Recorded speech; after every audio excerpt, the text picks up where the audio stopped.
Well, welcome to Oral History Night, and I have a disclaimer. Gerald and I are actually kin. His grandfather, Charles Brown, or Roscoe Brown, was my grandmother's brother. So we grew up together. He's a little older than I am, though, by about 5 years. And most of you know him as your city councilman, among other things around here. And Gerald, thank you so much for agreeing to come and be a part of this. I think it's important. Glad to do it. Good. Now, you were born in 1940, and I believe that you are named after your mother's brother, Gerald. And I thought perhaps you would share with everyone what happened with Gerald. It's an interesting story. Well, Uncle Gerald was in the beginning of World War II, and he had been wounded once and sent back to the front lines, and he got killed in the invasion of Normandy, I think in 1944. And well, I was named after him, but I don't remember him, but I remember everybody, the families getting together when they got the word that he had been killed. I can remember that. I guess I was 4 years old. But I've got 2 Purple Hearts that he got. That's about what I know of him. Your grandmother, I believe, had 2 sons that were in that war. Uncle Carlton also. Your Uncle Carlton was fortunate to come back, so that was... Yeah, he was in the Pacific Theater, and he didn't know Uncle Gerald had got killed until they didn't tell him until he come home at the end of the war, when he found out that his brother had been killed. Now, you live on land that was once owned by your great-grandparents, Sarah and Charles Cole. Right. And I believe I noticed that you said you were actually born in their home. In grandmother and granddaddy Brown's at the time. Oh, in their home, okay. Yeah, where Jay lives there now. Right. Yeah, on Cutler Avenue. And your father and mother, Floyd Bailey and Catherine Bailey, ran Bailey's store, and that included a Texaco gas station. Now, as a child, I remember going into that gas station, and I loved to go in at Christmas because that new Texaco truck was on display. I don't know how many of you are old enough to remember, but every year Texaco came out with a new truck. And I'd like for you to tell people, now many people here may know about gas stations, and they should have been called service stations then, but tell them the difference in a gas station and what happened then as opposed to today. Well, then, like here in the country, it was grocery store, service station combined, and that we sold gas. And I remember the first pump was an old pump. You pumped it up. It had a glass top. The gallons, you pumped it up like 205 gallons. You pumped it up to 5 gallons, then you put it in the car. Didn't have electricity to it, but that changed years later.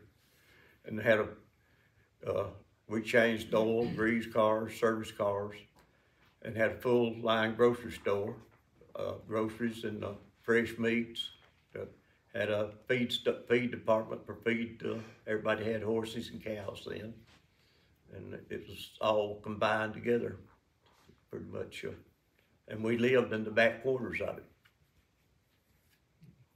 Now, how old were you when you started pumping gas? Because in those days, people didn't drive up and pump their own gas. I don't know. I guess I was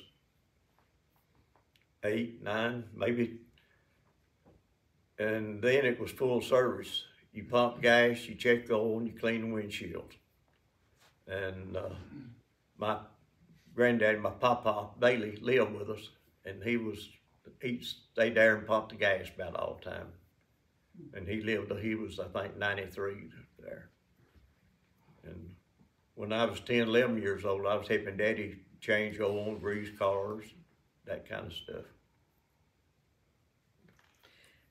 Do you remember much at all about the end of the war and when you had this store and how things were rationed, or do you remember people talking about that? I remember it being rationed. Sugar was rationed, gas was rationed, and that's the only things I remember being rationed. But after the end of the war, then that wasn't long till the rations come off.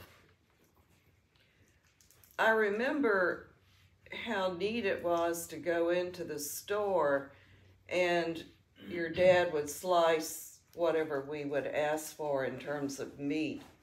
And I was living in Connecticut at one point and went into a deli, and all of a sudden it came back to me that we had a deli here, didn't we, in essence? Yep.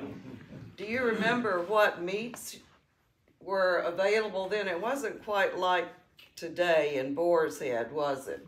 No, we had bologna was in a long stick. You sliced it off. One type of ham, like that. We had most of the meat cuts, you know, that you get in the store now. Didn't have the selection you have now, but he cut steaks and T-bones and ribeyes and cube steak, they called it. We ground our own hamburger and ground sausage in the store.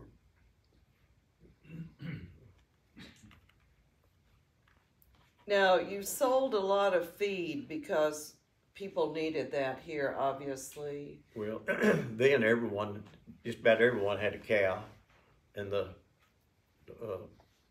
sawmillers, woodmen, you know, had horses that still pulling logs and stuff, and feeding their horses, of course, feeding hogs, feeding pigs, and all kinds of feed for them. And I recall that often feed sacks, and sugar came in larger bags as well, that they were in cloth. Prints. And prints. Yeah. People would save them and make their dresses and shirts and stuff out of the feed sacks then. Because everything was in print sacks. A lot of quilts also were made from those feed sacks as well. Now, there were no credit cards in those days, No. but there was credit. Credit, yeah. You want to tell everybody how credit worked up here in Mentone? Well, everything just about was credit. Everybody traded on credit just about and pay their bills at the end of the month, and it was wrote out on tablets and stuff, and then put and filed. And some people, like the loggers and sawmillers, well, farmers, didn't have any income through the winter, and Mother would carry a lot of them all winter long. But then when spring came, when summer come, they'd go to work. They caught their bills up. It was, but about everything was credit back then. Lumber was really one of the main stays for employment and for income here. So if it rained, you didn't work. Didn't work. You got cold weather. It got really cold, you didn't work. And it was hard work. Yeah, and the winters then were a lot colder. Much colder than they are now. And as he mentioned, logging was done with mules. There were no tractors, there was no clear cutting at all in those days. It was a very different way of harvesting.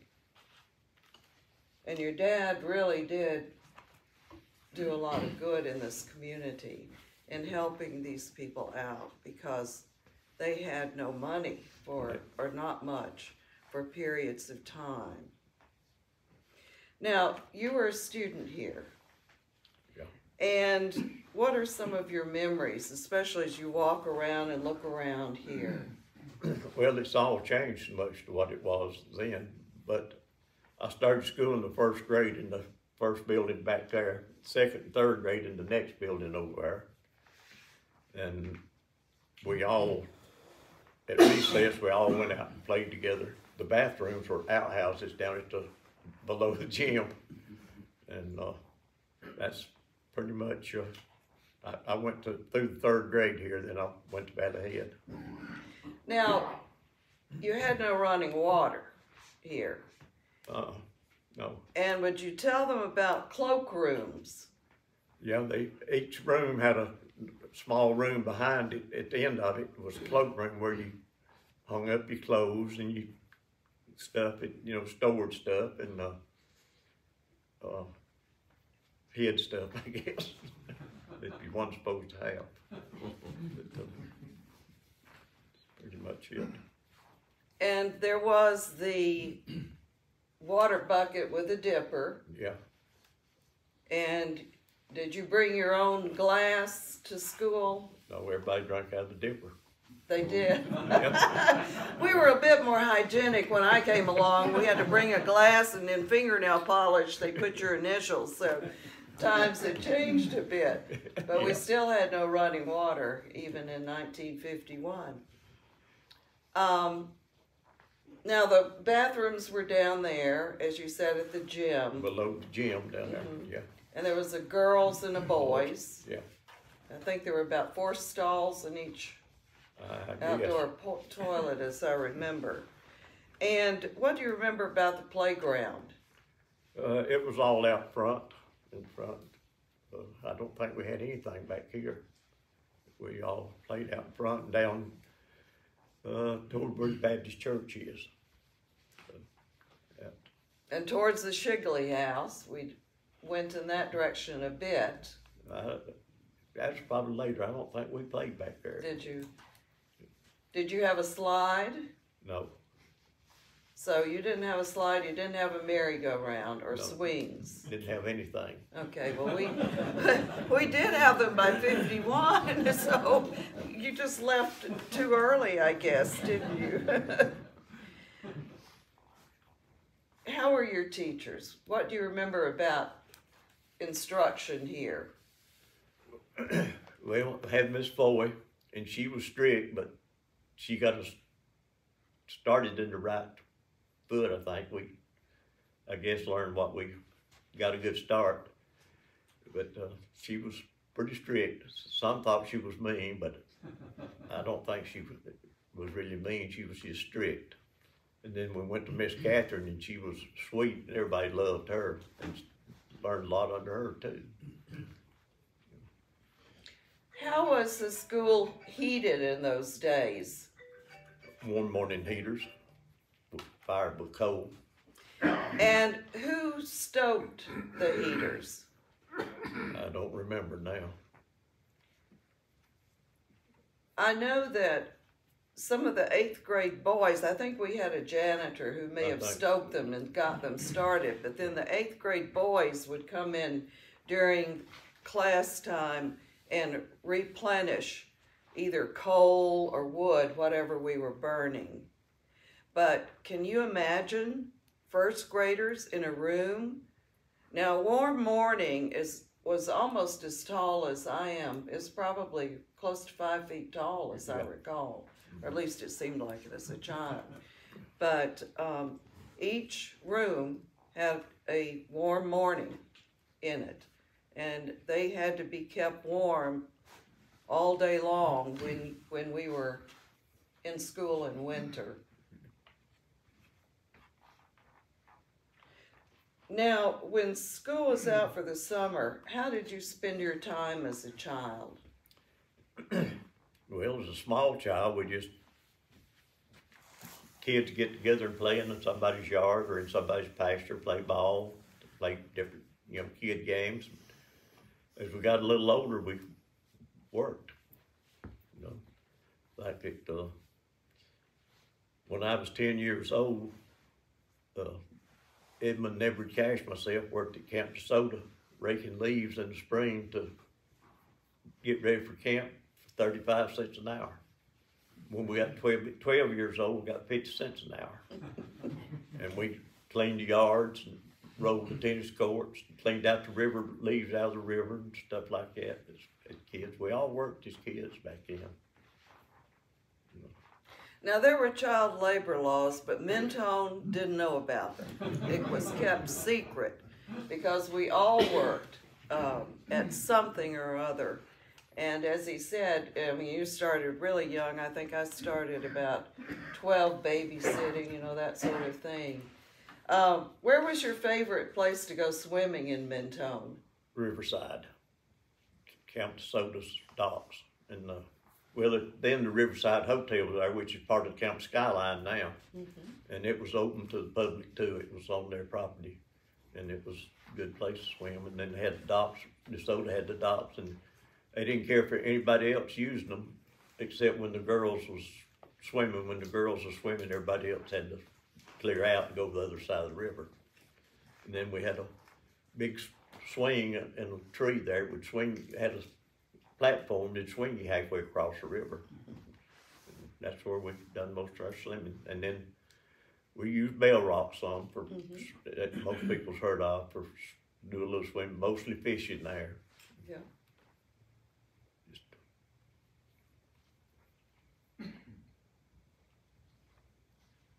Now, during your youth, Mentone had quite a few stores. There was Manderson's, there was the Mentone grocery store, which is now the Mentone Market. Yeah. We had Kirby's store up at the top of the mountain. At the top of the mountain. And we had several hotels. We had the Mentone Inn, which is still was Hal's place. Which was Hal's place. The Sunset Hotel, which became the White Elephant Antique Shop. We had the Mentone Springs Hotel, and we had a tourist court down behind where the current fire department is. And then, as you said, we had hotels on the river. And what do you remember about the facilities for tourists during that period of time? Well, they were just large rooms. I think they had each room didn't have a bathroom. They had several rooms, I think, shared bathrooms and stuff. And besides, we had the Riverside Hotel there. We had Riverdale Hotel, which is Rob's Lodge now. And Nipper Lodge. Let's see, was there another one? I guess that's them. Sunset Rock, maybe. Well, that was Sunset Lodge. Sunset Hotel. Yeah, Sunset Hotel. Yeah. And the people who came, why did they come here? A lot of them came for years ago, like Mentone Springs. They had the springs that all the springs had different types of chemical waters. They'd come here for their health, their drinking water, and the health for the health for it.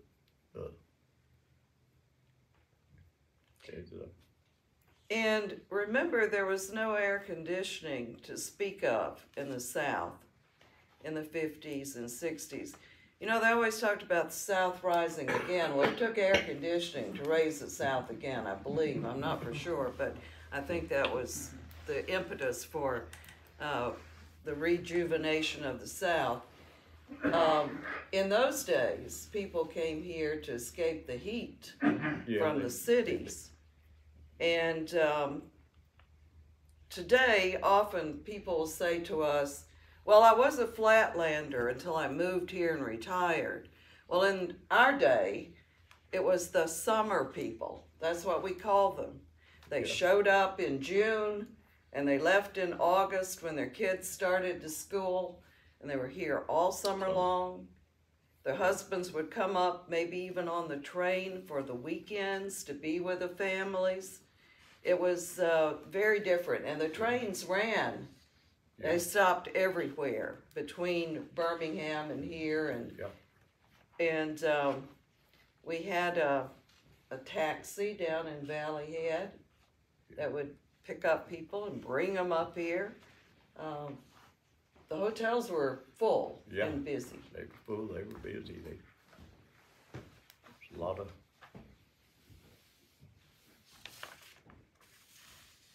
I remember Daddy gave out thermometers, Bailey's Grocery. That's had always cool at Mentone on them. And it was. And I've got one of them somewhere. I don't good. Find it. I don't know where it's at, but I've got one. You know, the thing that I remember, your grocery store was a bus stop Yeah. for the school children. And for the first years of my school, I was fortunate that that was my bus stop. Because in those days, if you had a penny, you could buy a piece of candy. My grandchildren say, oh no, you're kidding, you're kidding. But no, you had a huge selection of candy and ice cream. Dip ice cream. Absolutely. Yeah. Your dad hand dipped and your mom, all that. It was wonderful. Now, next door to you lived Mayor Harvey. Was he our first mayor? No, I think Mr. Huron, maybe one before Mr. Huron, I'm not sure, but Mr. Huron, then Paul White Was he several mayor years- for a while? several years before Mr. Harvey was mayor. Mhm. Yeah. Yep. Paul White was our plumber. Plumber, electrician. Mm-hmm. Most of the houses up here probably were plumbed and the electrical was done by Paul. By Paul, yeah. He was quite busy. Kept two or three employees all the time. Yes, he did. Now, when Mr. Harvey was mayor, as I recall, there were quite a few improvements made around Mentone. Well, I guess what is town hall now was built when he was mayor, I believe. And, Were the pavilions up on the Brow Park built during his time? I don't believe, the first one might have been, but the other one, and both of them, I think, were built several years later. And then what about some of the facilities down at the falls? I was thinking that Mentone might have had something to do with building them, or at least putting in the picnic tables. They may have, and then, of course, it was under the county or state, but they had dressing rooms and a snack bar. You could buy hamburgers and things down there then. We had a diving platform. Had a diving platform. Yep. It's been gone, I guess, for years now. And had two different heights you could dive from. Now, there was a scary high dive. I never went off that. Did you? Yeah. Oh my goodness. But I never did dive off the falls, but I knew several boys that did. One place there did dive off the falls for $1.50. Were they sober? Well, I don't know. Now, your grandmother, Ethel Brown, along with a lot of the offspring, were really steadfast and moving forces in the Mentone Methodist Church. And actually, in the Methodist Church in Alabama, because one of your uncles ran the camp down, the Methodist camp. Samatonga. Yeah, Samatonga. So what impact did this have on your life? Well, I was just raised in a Christian home, in a Christian church, and it carried with me through the years. I guess I got away from it a lot because I was on the road traveling for 58 years. And but then I'm active in the church and that, but in the Mentone Community Church. And Now, when did you get your first car? when I was 15 years old. And did you have a driver's license No. then? Didn't need one. When did you learn to drive? When I was 12. I delivered groceries from the store to people when I was 12 years old in a car. That's pretty typical of Mentone. People drove really early. We were very precocious when it came to driving, weren't we? Yeah. And what was your first car? 50 Model Ford. Was it your favorite car of all time? No, 57 Chevrolet is Oh, my favorite yeah. car of all time. I wish I still had it. I think most people who ever had a 57 Chevy or Ford would still like to have that, Yeah. probably. Yeah. Now, in looking at the future of Mentone, do you have any hopes for the future? Any things you would really like to happen here in Mentone? Well, I know there's going to be growth, and there should be growth, I guess, but I'd like for it just to be the quiet family atmosphere community it is now.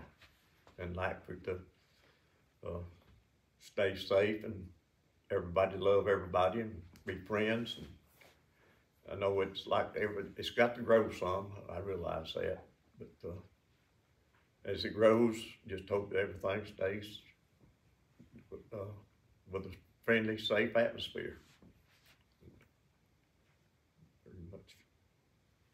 Now, in looking back in growing up in this place, are you glad you grew up here? Yes, absolutely. And what kinds of things do you look back and value in terms of having grown up here?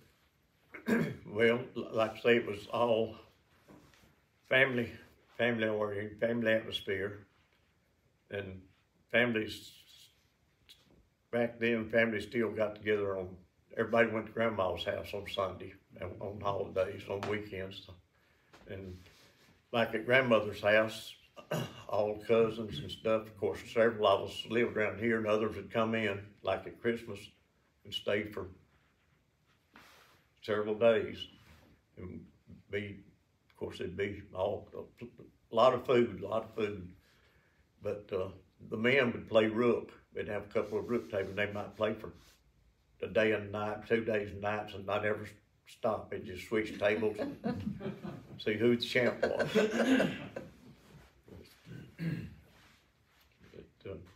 It was, we could go where we wanted to and not be bothered. Like the land was private land still in, but we could go on the river and fish anywhere we wanted to. Nobody'd say anything to us. We could go, you could swim if you wanted to, anywhere you wanted to. We could hunt, as long as you didn't, of course, like I say, it wasn't so many people, it wasn't as crowded now as it is now. And we had more freedom, more liberties, I guess you'd say. The rule of thumb was, if there wasn't a fence, you were free to just wander and explore, and it was freedom. Yeah. Complete freedom as a child. It was wonderful. Well, Gerald, I'm going to open this program up so that people have the opportunity to ask you questions. Barry? The hitching post. What's your thoughts about the hitching post? Now, yeah. Well, I don't know what's really going on there, but I'm glad to see it doing something happening there. Well, what's your experience with that? Well, when I was a kid, Guy Smith, myself, would drive bicycles. We was 10, 12 years old. They still had dances up there then. And we'd slip in up there and they'd run us off. We'd slip back in and they'd run us off. But there was crowds up there then. Of course, it wasn't crowds like it would be now. But a lot of the people that went there was the people staying in the hotels and stuff. Of course, a lot of locals would stay there too. And it's just a good time, I guess. And there was a soda fountain there at one time where you could go in and get Cokes and well, the milkshakes. Post office was there at one time too, in part of it. Mm-hmm. Where the Gordy shop is. That was the post office for a while, before the City Hall became the post office, and then it moved where it is today. And Marsha, who was the postmaster? Yeah, my dad was for quite a while. Yeah. Other questions? Rob? Sure. Once you told me that your dad was instrumental in getting together with a group of folks to buy the property for Brow Park and get it in the hands of the town. Can you tell us a little bit about that? Well, I don't know much about it. I know when he was on the council, they got bunch together and bought that land, and for years, the park in the winter there was a gate up. You couldn't go in there, and they closed it at night at a certain time, and I don't remember just exactly who all was in on it, or when it was opened up to the public. I was glad to see that gatherings now are happening there and they're open to the public, because we used to have socials there. I can recall ice cream socials. People would bring an ice cream freezer, the kids would crank it, jump around on the rocks, and then all of a sudden everyone would open the ice cream freezers, and you would taste everybody's ice cream, and it was really nice to have those kinds of things. And we had them down at the park as well, fish fries, things of that nature. MAPA is starting that again. Yes, I was really pleased to see that. I think it's wonderful. Other questions? Yes. You talked about not having running water here and drinking out of a bucket. Where'd that water come from? Had a well, and I don't remember. We had a pump. We had a well house, and it had a pump. And we actually had, by the time I came here, a drinking fountain connected to it. But it was definitely a well that filled the buckets. And I'm assuming that either the 8th grade boys, or if we had a janitor, every morning fresh water was put into the cloak closets. The well was on the north side of the building. wasn't it? Yes. Right up, best I remember. Yeah. Do you have any experience with the American Legion? No. You do, right? Yes, played rook there many a night. Yeah, I played rook and stuff there, and we used to, at one time, we'd have teenage dances there. A few of us. Your father is one of the founders, Yes. Yeah. built in 1948. 48. Any other questions? Yes. So when did the water pipes all come through town? Do what? The water pipes, when did they come in for public water? I don't remember, when it first came in, but I remember the town had their own water system, had their own filtration system stuff. It was behind the Riverside Hotel down on the river. The water was pumped out of the river and filtered there and pumped all over town. $3 a month. But I don't know. So the pipes were already set then when the big water system came through? The pipe Yes. was- Yeah, There were some. they redone most of it, added some more. Lightning Goss was our waterman Yeah, and our mail carrier. mail carrier. And he, on weekends, had a repair shop. He could Small fix engine. anything, couldn't he? Yep. It was really amazing. Yeah. His name was Lightning Goss. Lightning Goss. Arthur Goss.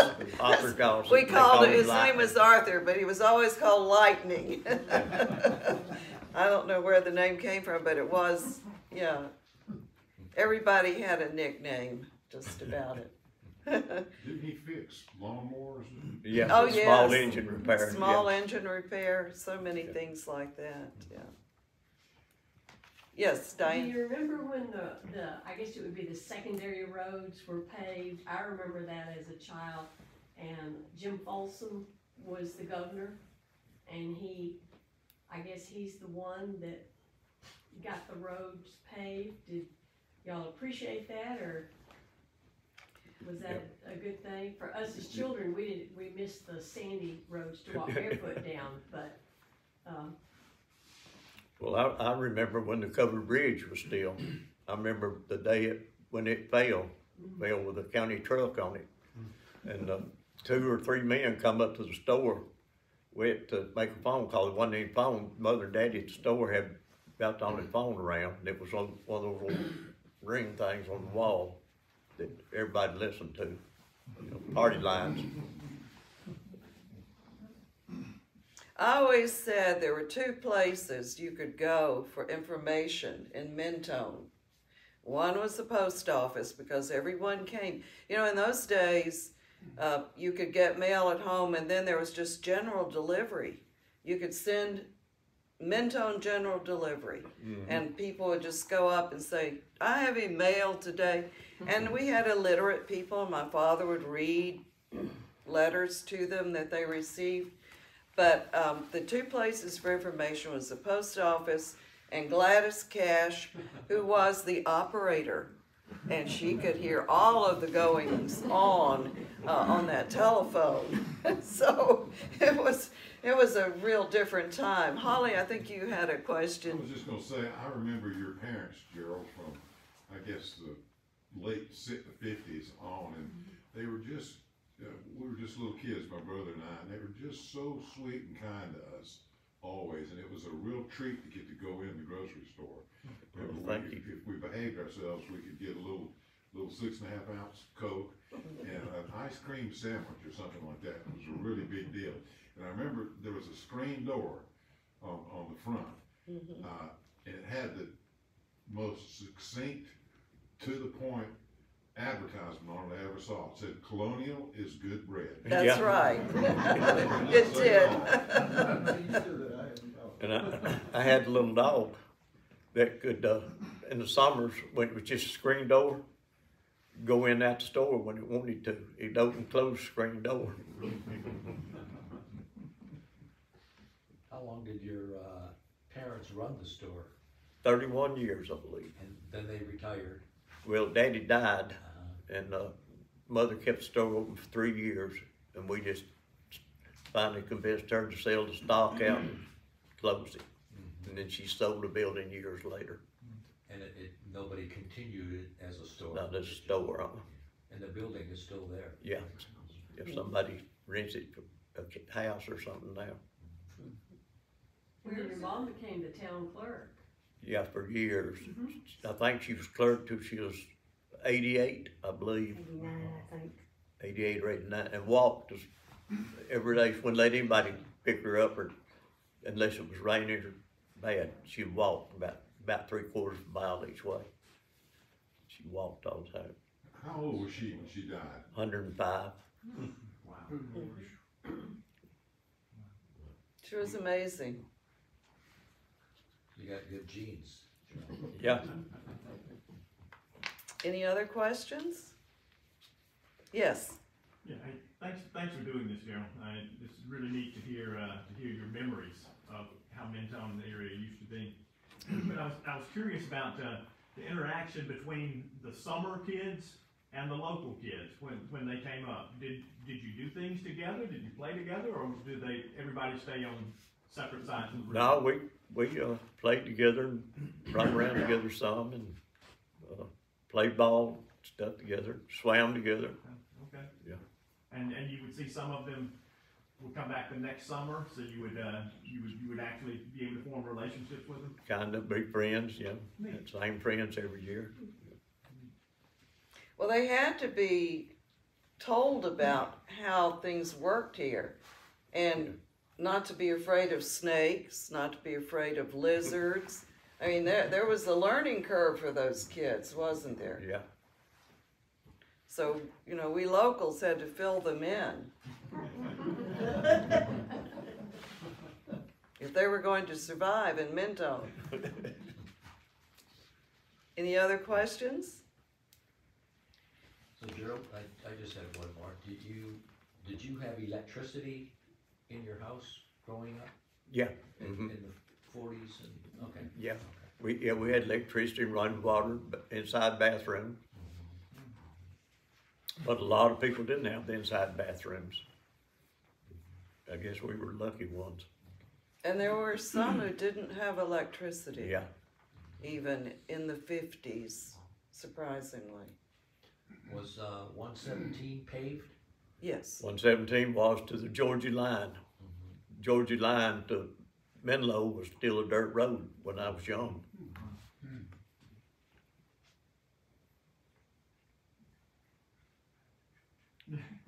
Well, Gerald, thank you for coming and being with us tonight, and Thank y'all it's for having me.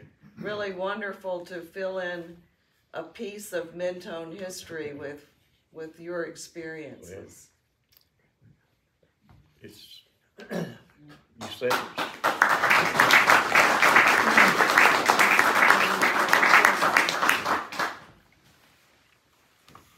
And thank you all for coming. Yeah, thank y'all for coming. Good job.